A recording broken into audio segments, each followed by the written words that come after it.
Is she the one who was the bad egg? Mm-hmm. At least she didn't have gum. I don't allow that in my house either.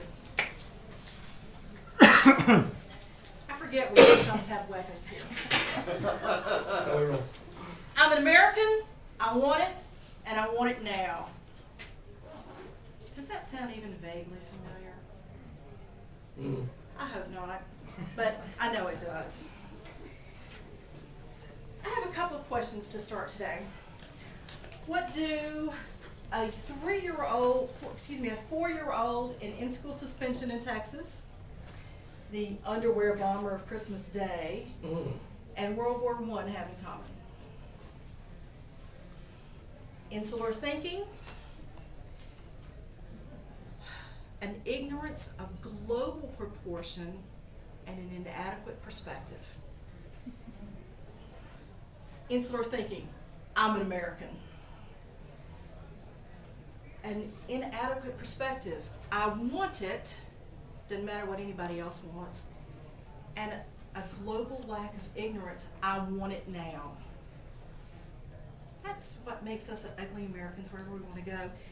And I want us to go and be the light shining on the hill that we normally can be. So let's start with the first, insular thinking. Now, Texas is not an island of insularity, is it? Yeah, we all know don't mess with Texas. New York City, if I can make it there, I can make it anywhere. How about just the disdain for flyover country of the coast? Europeans think we're damn cowboys. I don't know what's wrong with a cowboy, but there it is. There are people that make up their mind because they're different, or they see people that are different from themselves. And they don't know them, so they're going to take the caricature that they've seen or the cartoon that they've seen. This 4-year-old that's in school suspension is in suspension because he has too long hair.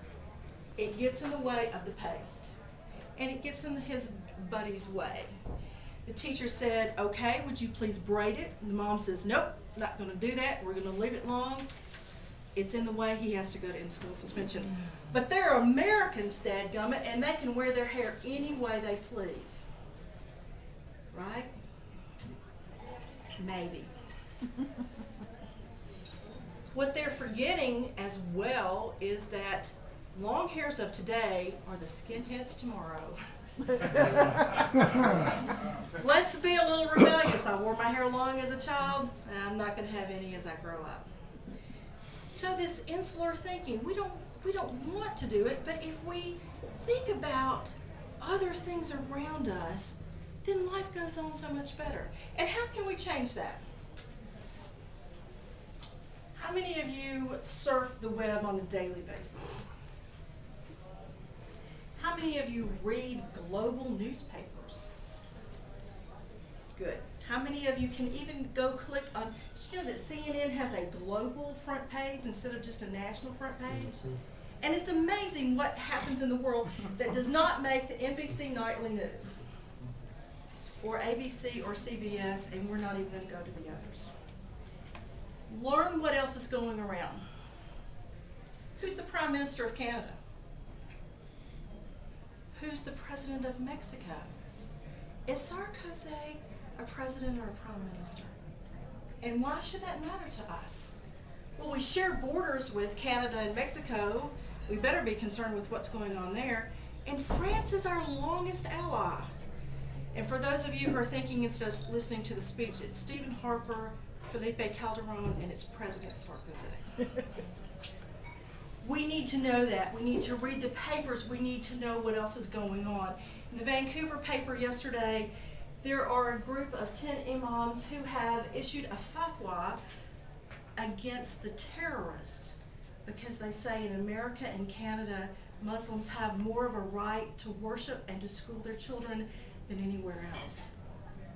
Had you heard that any other place? No. Reach out. We can do this. We can get rid of insular thinking. Now, I want it now, which is a lack of historical perspective. The bomber, I would think about putting a bomb bomb somewhere other than his underwear. I'm hoping he just thought it would go off so fast he wouldn't have any other repercussions. Maybe he thought the bomb would go off really quickly. There are all kinds of things in this where we go, what is the historical perspective? Belgium was the battleground for World War I. Germany had had their plans for invasion for 10 years. France had their plans for invasion and retribution for 10 years because England and Churchill knew about them as well. They were going to go into Belgium because it was a neutral country, and France and England were destined to come in because of that. Now, World War II was fought as a continuation of World War I because they didn't finish it. And because the Germans still thought that they could whip the Russians in the winter and the French anytime they wanted. And they didn't take all this into perspective. And finally, the ignorance of global proportion. I want it now. Does it matter what happens in our world or in China or in Europe or in Africa when we don't take the whole world into consideration? We have pollution. The pollution in China makes its way here. The pollution here makes its way to Europe. It's all around us. It's something that we can do differently. If we know about it, if we can embrace it, if we can embrace the knowledge and change our actions so that our neighbors and ourselves are taken care of, then we eliminate so many problems that are just always here. Now, we're not going to eliminate all of these things in a generation, but we can change. Picture a young girl on Stargazer Rock. She's looking at the Adirondacks. They're very lovely. A mist rolls in. There's a slight tremor. And out of the mist come 3 men with spears. She looks around and thinks, this is a newer world. For you readers, that's an acceptable time for Madeleine L'Engle. And when I read that for the first time, I went, a newer world. Somebody said, you should go visit the Northwest. It looks like a new world. Right. I went to the Northwest.